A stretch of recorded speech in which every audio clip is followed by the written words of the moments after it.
Hello my dear students, good morning. Welcome to Lucky Education. मेरा chapter चल रहा है, chapter number 4, the tale of the Bishnois. काफ़ी कुछ मैंने इसको ब्रीफ कर दिया आपके लिए स्टार्टिंग में ही।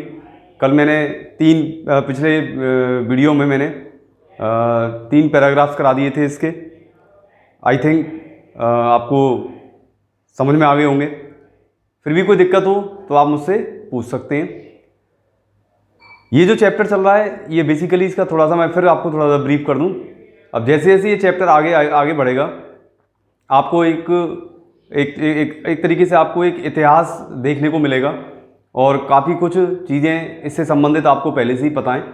जोधपुर के पास जो मारवाड़ क्षेत्र है उससे संबंधित ये चैप्टर है और काफ़ी कुछ बच्चे पढ़ लेते हैं, पहले ही जानकारी उनको हो जाती है, क्योंकि लगभग ये जो अमृता देवी जी का जो कैरेक्टर है ये बच्चों को पहले से ही पता पड़ जाता है। तो भीलों को क्यों पीछे हटना पड़ा?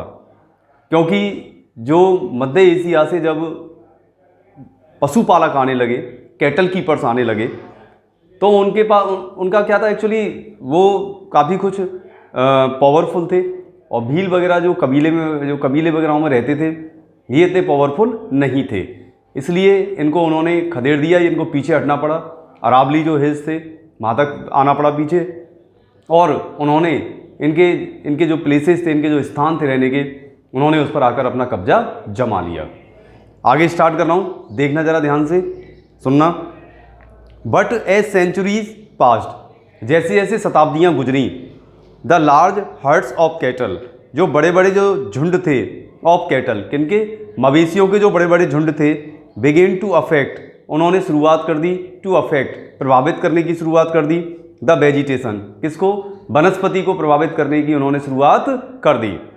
The seedlings and saplings, the seedlings and saplings दोनों मैंने लिखे हुए हैं यहाँ पर, आप देख सकते हैं। सैडलिंग्स एंड सैपलिंग्स, बीज से उत्पन्न छोटे पौधे, और सैपलिंग नए या छोटे पेड़ जो छोटे छोटे से होते हैं, बिल्कुल जिसको कह सकते हैं नवजात पेड़ जिसको कहते हैं, उसको बोलते हैं हम सैपलिंग, ठीक है ना। तो इनको क्या करना शुरू कर दिया? The seedlings and saplings were graze down, उनको चर लिया गया, उनको चर लिया गया। यहाँ पर मैंने लिखा भी है कहीं, देखो वर ग्रेज डाउन, मैंने आगे लिखा है पैसिव, उन सबको चर लिया गया, यानी सभी चीज़ें ये चर ली गई। पैसिव वॉइस में जाएगा, किसी के द्वारा काम किया जाता है, तो उनको क्या किया गया? Graze down and had little chance, और बहुत कम अवसर बचा, बहुत कम मौका बचा, टू ग्रो, उनके उगने का जो उम्मीद थी वो भी पूरी तरीके से ख़त्म हो गई। Invaders and the tribal wheels, जो आक्रमणकारी थे, एंड द ट्राइबल व्हील्स, और जो जनजातीय जो भील थे, उनको क्या हुआ? फाउंड लेस एंड लेस, उनको बहुत कम भोजन मिलने लगा, टू सस्टेन देमसेल्फ, अपने आप को जीवित रखने के लिए, अपने आप को पोषित करने के लिए उनको भोजन बहुत कम मिलना शुरू हो गया, उनको भोजन बहुत कम मिलने लगा। Finally the 13th century AD saw, अंत में जो क्या हुआ था? 13th सेंचुरी एडी, 13वीं शताब्दी एडी जो थी, सॉ उसने देखा, द फाइनल कॉन्क्वेस्ट, क्या देखा? फाइनल कॉन्क्वेस्ट, कॉन्क्वेस्ट का भी कहीं लिखा होगा मैंने, विजय, फाइनल जीत देखी, फाइनल विजय देखी उसने, ऑफ द भील्स, किनकी? और ऑफ द भील्स, जो भील थे, by the Rathore of Kannauj, किसके द्वारा? By the Rathore of Kannauj, Kannauj के जो राठौर थे उनके द्वारा जो भील थे उनके ऊपर अंतिम विजय 13 सेंचुरी में अंतिम विजय उनके द्वारा देखी गई। किनके द्वारा देखी गई? कन्नौज के जो राठौर थे उनके द्वारा भीलों पर अंतिम विजय 13वीं शताब्दी में देखी गई। The Rajput now ruled the whole of Marwar, the Rajput, अब जो राजपूत थे उन्होंने क्या करना शुरू कर दिया? नाउ रूल्ड, अब वो शासन करने लगे थे, द होल ऑफ मारवाड़, संपूर्ण मारवाड़ पर वो शासन करना उन्होंने शुरू कर दिया। किसने किया? अंडरलाइन कर सकते हैं आप, राजपूत जो थे उन्होंने संपूर्ण जो मारवाड़ पर उन्होंने शासन करना शुरू कर दिया। In the year 1451 AD, 1451 AD में क्या हुआ था? During the reign of Rao Jodhaji के शासनकाल के दौरान, इसमें एक शब्द आया REIGN, रीन बोलते हैं, रीन मान होता है शासन, तो शासन हो सकता है मैं लिखा हुआ यहाँ पर देखते चलना, कोई भी रह जाए वर्ड तो आप अलग से लिख सकते हैं। REIGN, रीन, कोई दिक्कत नहीं है, आप नोट कर लीजिए। रीन माने होता है शासन। तो रीन ऑफ राव जोधाजी, राव जोधाजी के शासनकाल के दौरान, कब? 1451 एडी में, one of the bravest of the Rathore kings an extraordinary child was born in the village of Pipasar. क्या हुआ? One of the bravest of the Rathore kings, Rathore जो राजा थे उनमें सबसे ज़्यादा बहादुर, एन एक्स्ट्राऑर्डिनरी चाइल्ड, एक असाधारण बच्चा, वाज बोर्न, उस बच्चे ने जन्म लिया, in the village of Pipasar. कहाँ पर? पीपासर का एक गांव था, उसमें उस समय के सबसे बहादुर बच्चे ने जन्म लिया। इसको अंडरलाइन करेंगे आप, जो मैं बताता चल रहा हूँ। Bravest of the Rathore kings, Rathore king थे, उनका सबसे बहादुर, राठौर किंग थे ना, उन राठौर के जो राजा थे उनमें सबसे बहादुर कौन था? एन एक्स्ट्रा ऑर्डिनरी चाइल्ड, एक असाधारण बच्चे ने जन्म लिया, in the village of Pipasar. Pipasar इस समय अंडरलाइन करते चलेंगे आप, जिससे आपको आइडिया रहे। Village of Pipasar. His father was the headman, उनके जो फादर थे वो कौन थे? Was the headman. हेडमैन का मतलब क्या था? सरदार। उनके फादर कौन थे? सरदार थे, ठाकुर लोहट, जिनका नाम था ठाकुर लोहट उनका नाम था। एंड द मदर वॉज हमसा देवी, और उनकी माताजी का नाम था हमसा देवी। इन सब कैरेक्टर्स को मैं पहले ही आपको बता चुका हूँ, ब्रीफ कर चुका हूँ। The boy was called Jambaji, बच्चे को नाम दिया गया, क्या नाम दिया गया था? Jambaji. As a little boy, जब वो छोटे थे, he was given the task of looking after his father's large herd of cattle and sheep. जब वो छोटे थे तो ही वॉज गिवन, उनको दिया जाता था, पैसिव वॉइस है, उनको दिया जाता था, द टास्क, काम दिया जाता था, ऑफ लुकिंग आफ्टर, देखभाल करने का काम दिया जाता था, हिज फादर्स, उनके पिता की, लार्ज हर्ड, जो बहुत बड़ा झुंड था, किसका? ऑफ कैटल, मवेशियों का, एंड सीप, और भेड़ों का जो बहुत बड़ा झुंड होता था, उसकी देखभाल करने के लिए उनको काम दे दिया जाता था। उनको देखभाल करने का काम किसको दे दिया जाता था? उनकी देखभाल करने का काम जम्बाजी को दे दिया जाता था जब वो छोटे थे। It was great fun to take the animals out grazing. क्या होता था? इट वॉज ग्रेट फन, ये उनके लिए बहुत खुशी का मौका होता था। To take the animal out, जानवरों को बाहर ले जाना, काई के लिए? ग्रेजिंग, चराने के लिए जानवरों को बाहर ले जाना उनके लिए सबसे ज़्यादा खुशी देने वाला पल होता था। It was great fun, great fun माने होता बहुत अच्छा लगना, बहुत खुशी महसूस होना। To take the animal out grazing, lay, लेटे रहना उनको अच्छा लगता था, in the shade of a khejri tree, खेजड़ी पेड़ की छाया में उनको उन्हें लेटे रहना अच्छा लगता था। लाई माने लेटना। And watch the herds of black buck, और देखना अच्छा लगता था, हर्ट्स ऑफ ब्लैक बग, जो कृष्ण मृग होते हैं उनके झुंडों को देखना अच्छा लगता था। ये सब उनको बहुत ज़्यादा चीज़ें अट्रैक्ट करती थी, आकर्षित करती थी, और उनको बहुत अच्छा लगता था। जम्बाजी वॉज फैसिनेटेड, जम्बाजी बहुत ज़्यादा आकर्षित होते थे, बाई द लिथ ग्रेस, जो lithe grace of this handsome antelope. ये जो लिथ ग्रेस यहाँ पर मैंने लिखा हुआ है, आप देखेंगे, लिथ माने होता मनोहरी चाल वाला, मतलब जिसकी चाल बहुत अच्छी लगे देखने में, उसको बोलते हैं लिथ ग्रेस, ठीक है ना। तो इसमें क्या लाइन आई है, इसको नोट करें ज़रा ध्यान से। तो जम्बाजी वॉज फैसिनेटेड, जम्बाजी को बहुत अच्छा लगता था, बहुत ज़्यादा वो आकर्षित होते थे, बाई द लिथ ग्रेस, जो उसकी मनोहरी चाल थी, शानदार मनोहरी जो चाल थी, ऑफ दिस हैंडसम एंटीलोप, ये जो बहुत खूबसूरत जो एंटीलोप था, बारहसिंगा था, इसकी खूबसूरत चाल उनको बहुत ज़्यादा अट्रैक्ट करती थी, फैसिनेट करती थी। एंड थॉट, और वो सोचते थे, that there was no sight, कि ऐसा कोई भी दृश्य नहीं है, वो ये भी सोचते थे कि ऐसा कोई भी दृश्य नहीं है, मोर एंथ्रेलिंग, जो उनको इतना ज़्यादा आकर्षित करता हो, इतना ज़्यादा आनंदित करता हो, than a fight between two well grown stags, किसकी बजाय, किसकी तुलना में? तो वो कहते थे, एंड थॉट, वो ये भी सोचते थे, that there was no sight, कि कोई भी ऐसा दृश्य नहीं है, मोर एंथ्रलिंग, देखे जा सकते, ध्यान को आकर्षित करने वाला, कि ऐसा कोई भी दृश्य नहीं है जो ध्यान को आकर्षित कर सके। देन, किसकी तुलना में? देन अ फाइट, किसकी तुलना में? एक लड़ाई को देखने की तुलना में। लड़ाई किस किस के बीच में? Between two well grown stags, जो दो पूर्ण विकसित जो हिरण होते थे, स्टैग्स होते थे, उनकी लड़ाई को देखने के अलावा देखना जितना ज़्यादा अच्छा लगता था, उससे ज़्यादा मनोहर दृश्य कोई भी दूसरा नहीं था। ये आप इसको लाइन को याद रखें, क्योंकि 2 नंबर का जो छोटे छोटे क्वेश्चंस होते हैं उनमें ये लाइंस आपको फेस करनी है, ठीक है ना। एंथ्रलिंग लिखा हुआ है यहाँ पर, ये देख लें आप, ये स्टैक्स आ गया, नर हिरण होता है। और जो इसमें शब्द आया है बेल ग्रोन, बेल ग्रोन का मतलब होता है पूर्ण विकसित, बड़े बड़े जो होते हैं पूरी तरीके से विकसित जो नर हिरण थे, उनके बीच में जो लड़ाई होती थी उस लड़ाई को देखना उनको बहुत ज़्यादा अच्छा लगता था। और वो ये भी सोचते थे कि इसके अलावा कोई भी इतना अच्छा दृश्य नहीं है जितना दृश्य ये शानदार है। When Jambaji was 25 years old, जब जम्बाजी की उम्र 25 साल हो गई, अ ग्रेट डिजास्टर, एक बहुत बड़ी विपत्ति आपत्ति, ओवरटुक द होल रीजन, एक बहुत बड़ी विपत्ति ने ओवरटुक द होल रीजन, संपूर्ण क्षेत्र को पूरी तरीके से ढक लिया, पूरी तरीके से घेर लिया।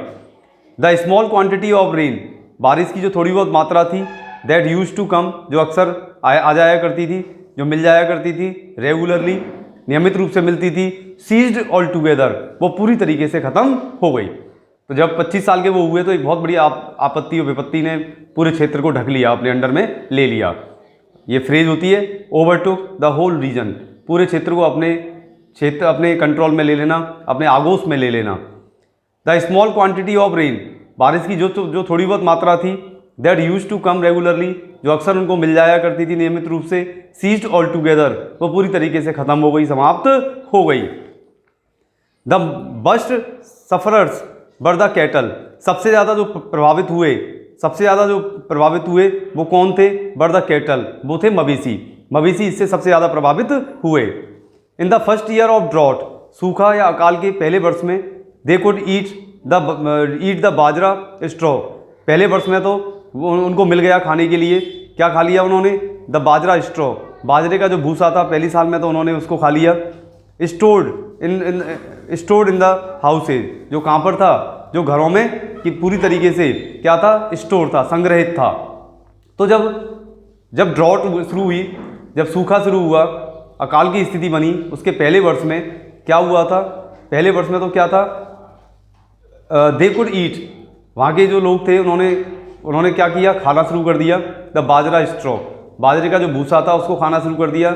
स्टोर्ड इन द हाउसेज, जो कहाँ पर था? जो घरों में संग्रहित था, पूरी तरीके से भरा हुआ था। The second year was very bad, दूसरा वर्ष बहुत बुरी तरीके से, बहुत बुरा रहा। There was not a blade of grass, क्योंकि उस वहाँ पर किसी के यहाँ भी not a blade of grass, घास का एक तिनका तक मौजूद नहीं था। ब्लेड माने होता तिनका, एक तिनका तक मौजूद नहीं था।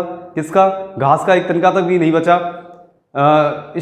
Standing everywhere, left standing everywhere, कहीं भी किसी भी जगह घास का एक तिनका तक मौजूद नहीं रहा।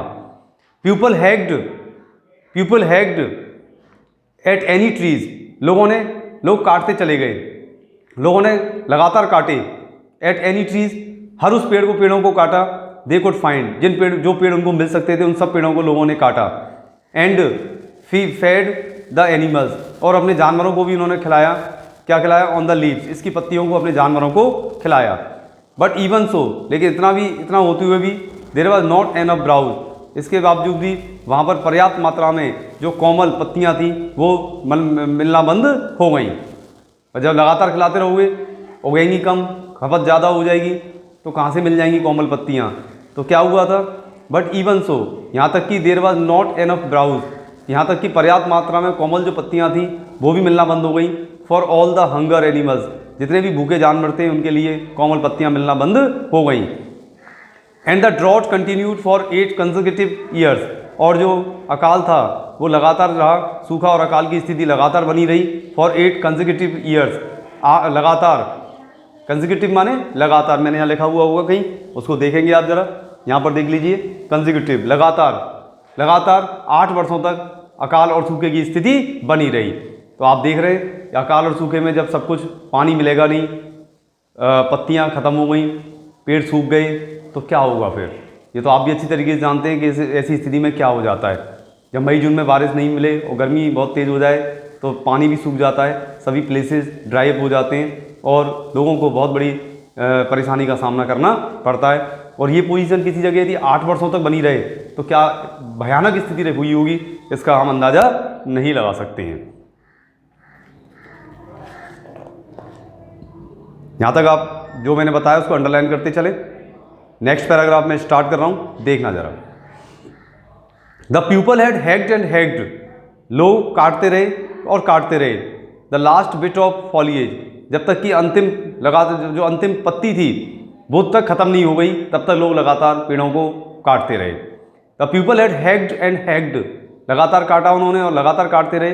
The last bit of foliage, जब तक कि अंतिम जो फॉलिएज थी, जो पत्ती थी, पत्ती वगैरह थी, वो ख़त्म नहीं हो गई। फ्रॉम ऑल द ट्रीज, कहाँ से, जितने भी पेड़ थे उनकी जो अंतिम पत्ती ख़त्म नहीं हो गई, तब तक लोगों ने उनको काटना जारी रखा। Which finally begin to dry up, जिसके परिणाम स्वरूप जो पेड़ थे वो सूखना शुरू हो गए। व्हेन द स्टोर्ड ग्रेन, जब संग्रहित जो अनाज था, वाज एग्जॉस्टेड, जब वो पूरी तरीके से ख़त्म हो गया। People at Khejri, Khejri pots, लोगों ने खेजड़ी के जो फलियाँ थी उनको खाना शुरू कर दिया। And the floor of dried बेर सीड्स, और इसके अलावा लोगों ने क्या खाया फिर, फ्लोर, आटा खाना शुरू कर दिया। ऑफ ड्राइड बेर सीड्स, जो सूखे हुए बेर के जो बीज थे उनसे बनाया हुआ जो आटा था उसको लोगों ने खाया। तो क्या हुआ, एग्जस्टेड आया। एग्जस्टेड माना होता है समाप्त हो जाना, खत्म हो जाना। तो when the stored grain was exhausted, जब जो संग्रहित जो इकट्ठा किया गया जो अनाज था, जब वो पूरी तरीके से खत्म हो गया। पीपल एट, तो लोगों ने किसको खाया, खेजड़ी पॉट्स, खेजड़ी की जो फलियां थी उनको खाया। And the floor of dried बेर सीड्स, ये मैंने बता दिया है आपको, जो फ्लोर था, जो आटा था, ऑफ ड्राइड बेर सीड्स, जो सूखे हुए बेर के जो बीज थे उनसे बनाया हुआ, जो पीस कर बनाया हुआ जो आटा था, उन्होंने उसको लोगों ने खाया। When this too was exhausted, जब ये भी पूरी तरीके से ख़त्म हो गया। They tore the bark of the sangri trees, तो लोगों ने क्या किया, लोगों ने टोर करना शुरू कर दिया, लोगों ने काटना शुरू कर दिया। द बार्क, जो छाल होती है, छाल वगैरह होती है, ऑफ द सांगरी ट्रीज, सांगरी के पेड़ों की जो छाल थी उसको लोगों ने काटना शुरू कर दिया। एंड पाउडर्ड, और उसको पाउडर बना लिया। एंड कुकड इट, और फिर इसको पकाकर उन्होंने खाना शुरू कर दिया। They hunted every one of the starving black bugs, they hunted, उन्होंने पूरी तरीके से शिकार करके खा गए वो। Every one of the starving black bugs, जितने भी भूखे जो कृष्ण मृग थे उनको भी उन्होंने शिकार करके ख़त्म कर दिया और उनको खा गए। And finally they abandoned all hope, और अंत में उनकी सभी उम्मीदें पूरी तरीके से समाप्त हो गईं। एंड माइग्रेटेड इन मासेज, और उन्होंने बड़ी संख्या में वहाँ से पलायन करना शुरू कर दिया। तो आप देख रहे हैं क्या स्थिति हो जाती है, लोग जो मिला उसको खाया, लोगों ने कुछ भी नहीं छोड़ा, जो मिलता चला गया उसको खाते चले गए। और अंत में जब सब उम्मीदें ख़त्म हो गई, अबेंडन्ड ख़त्म हो जाना, ऑल होप, जब उनकी सभी उम्मीद पूरी तरीके से ख़त्म हो गई। एंड माइग्रेटेड इन मासेज, तो उन्होंने बहुत बड़ी संख्या में, विशाल समूह में उन्होंने पलायन करना शुरू कर दिया। Tens of thousands of cattle, हजारियों मवेशी, पेरिस्ड, समाप्त हो गए। ऑन द वे, रास्ते में ही ख़त्म हो गए। हजारियों मवेशी, हजारियों जानवर तो रास्ते में ही ख़त्म हो गए। और इसके अलावा by now the whole country was barren, और अब तक पूरा जो एरिया था, पूरा जो क्षेत्र था, वॉज बैरन, वो बंजर हो चुका था। There was not a tree in sight for miles together, there was, वहाँ पर देखने को जब मौका मिला, there was not a tree in sight, एक भी पेड़ नज़र नहीं आ रहा था। फॉर माइल्स टुगेदर, मीलों तक कोई भी पेड़ नज़र नहीं आ रहा था, सिंगल पेड़ भी नज़र नहीं आ रहा था। नॉर अ सिंगल काउ, ना कोई गाय थी, और अ ब्लैक बग, ना ही कोई कृष्णमृग था, सब ये पूरी तरीके से ख़त्म हो चुके थे। The only people to hold on were big landlords like Jambaji's father, the only people, जो लोग थे, टू होल्ड ऑन, जो वहाँ पर रुके रहे, वर बिग लैंडलॉर्ड्स, वो बहुत बड़े जमींदार थे, लाइक जम्बाजीज फादर, जैसे जम्बाजी के पिता, ये ऐसे थे जो बहुत बड़े जमींदार थे जो वहाँ पर रुके रहे। विद ह्यूज स्टोर्स, इनके पास विशाल संग्रह था। और बाजरा, किसका संग्रह था, बाजरा का विशाल संग्रह था। दैट समहाउ लास्टेड, जो किसी न किसी तरीके से बना रहा, थ्रू द डिफ़िकल्ट टाइम, जो कठिन समय के लिए जो इनके पास जो बाजरा था वो पर्याप्त मात्रा में मौजूद था। वो भी कब तक बने रहने की संभावना थी उस बाजरे की। द डिफ़िकल्ट टाइम्स, जो कठिन समय आया था, उस कठिन समय में बाजरा का इतना भरपूर भंडारण था कि ये अपने आप को उस बाजरे पर जीवित रख सकते थे। तो कहने का मतलब ये हुआ कि जो बेचारे गरीब थे वो वहाँ से पलायन कर गए। और ख़ास बात ये थी, जब उन्होंने पलायन किया तो बहुत सारे जानवर, बहुत सारे मवेशी रास्ते में ही ख़त्म हो गए। पेड़ों को लोग खा गए, बचे कुछ पेड़ थे जिनकी पत्तियां उन्होंने वो काम में ली, वो पेड़ सूख गए, गाय मर गई, कुछ नहीं बचा। गांव जो पूरा क्षेत्र था, पूरा जो एरिया था, उसमें केवल और केवल वो लोग बचे जो जम्बाजी के फादर टाइप के लोग थे, जिनके पास पर्याप्त मात्रा में खाने के लिए भंडारण था। वरना और जो लोग थे वो तो पूरी तरीके से वहाँ से निकल गए, क्योंकि उनको पता था कि यहाँ पर अब रहेंगे तो अब ज़िंदा रहना बहुत ज़्यादा मुश्किल है। तो ये सब हुआ, ये पूरा एपिसोड चला और पूरे एपिसोड में बहुत कुछ नुकसान उस क्षेत्र 8 साल के अंदर उस एरिया को बहुत बड़ा नुकसान हुआ। क्योंकि खास बात ये थी कि इसमें जितने भी पेड़ थे, चाहे वो खेजड़ी के हों, बेर के हों, सांगरी के हों, जो भी थे, मवेशी वगैरह थे, कृष्ण मृग थे, कृष्ण मृग जिनको कि बहुत ज़्यादा लोग पसंद कर रहे थे। अंत में जब ज़बरदस्त तरीके से वहाँ पर ड्रॉट शुरू हुआ, सूखा या अकाल की स्थिति पैदा हुई, तो लोग उनको भी मारकर खा गए। तो जब स्थिति इतनी भयावह हो जाती है तो लोगों के पास कोई ऑप्शन नहीं बचता। जब ऑप्शन नहीं बचता तो लोग इस तरीके का काम करना शुरू कर देते हैं। तो आप सभी अंदाज़ा लगा सकते हैं कि कितनी भयानक स्थिति उस समय रही होगी। जम्बाजी वॉज, नेक्स्ट पैराग्राफ है, आगे देखें आप जरा, ध्यान से सुनना जरा। Jambaji was much affected by this drought. Jambaji बहुत ज़्यादा प्रभावित हुए बाई दिस ड्रॉट, ये जो अकाल पड़ा इससे जम्बाजी बहुत ज़्यादा प्रभावित हुए। मैनी वर द नाइट्स, बहुत सी रातें ऐसी होती थी, ही स्पेंड इन वेकफुलनेस, जिनको वो जाग कर गुजारते थे, because of the suffering he saw around him, उन पीड़ाओं को देख, उन पीड़ाओं के बारे में सोचकर, जो पीड़ाएं ही सॉ अराउंड हिम, जो उन्होंने अपने चारों ओर देखी, उन पीड़ाओं को सोच सोच कर उनकी कई रातें जाग कर ही गुजर जाया करती थी। द डाइंग कैटल, मरते हुए मवेशी, द स्टार्विंग चिल्ड्रन, भूखे बच्चे, दे हॉन्टेड हिम, ये उनको बहुत ज़्यादा परेशान करते थे, डे एंड नाइट, दिन रात उनको बहुत ज़्यादा परेशान करते थे। एंड फाइनली, और अंत में, एट द एज ऑफ 34, 34 साल की उम्र में, मैंने आपको ब्रीफ कर दिया था पहले दिन, सब बता दिया था कि 34 साल की जब उनकी उम्र हुई, ही हैड अ विजन, तो उनके मन में एक विचार आया। He saw man intoxicated with his power, own power, उन्होंने देखा कि लोग पूरी तरीके से मदमस्त थे। ही सॉ मैन, उन्होंने ऐसे इंसान देखे जो इंटॉक्सिकेटेड थे, जो पूरी तरह मदमस्त थे, विद हिज ओन पावर, अपनी खुद की ताकत में पूरी तरीके से मदमस्त लोगों को उन्होंने देखा। डेस्ट्रॉइंग द वर्ल्ड अराउंड हिम, ऐसा इंसान जो क्या कर रहा था, डेस्ट्रॉइंग, विनाश कर रहा था, तबाही मचा रहा था, द वर्ल्ड अराउंड हिम, उनके आसपास की जो दुनिया थी उसमें वो तबाही मचा रहा था, वो चीज़ भी उन्होंने देखी। And he decided to change it all, और उन्होंने इन सबको बदलने का निर्णय ले लिया, इन सबको पूरी तरीके से ख़त्म करने का निर्णय उन्होंने ले लिया। If life was to flourish again, उन्होंने सोचा यदि ज़िंदगी को फिर दोबारा से वॉज टू फ्लरिश अगेन, फिर दोबारा से ज़िंदगी फले फूले, यदि ऐसा करना है, इन दिस डेसोलेट लैंड, इस बंजर भूमि में, इस एकांत में, निर्जर, पूरी तरीके से ख़त्म, पूरा एकांत, बिल्कुल जहाँ कोई दूर दूर तक नज़र नहीं आ रहा था, उसको बोलते हैं डेसोलेट लैंड। डेसोलेट का मतलब होता है बिल्कुल सुनसान, बिल्कुल ख़त्म, जहाँ सब कुछ ख़त्म हो जाए। एक तरीके से बंजर का भी दूसरा रूप होता है डेसोलेट, जहाँ कोई दूर दूर तक देखने को नज़र नहीं आए।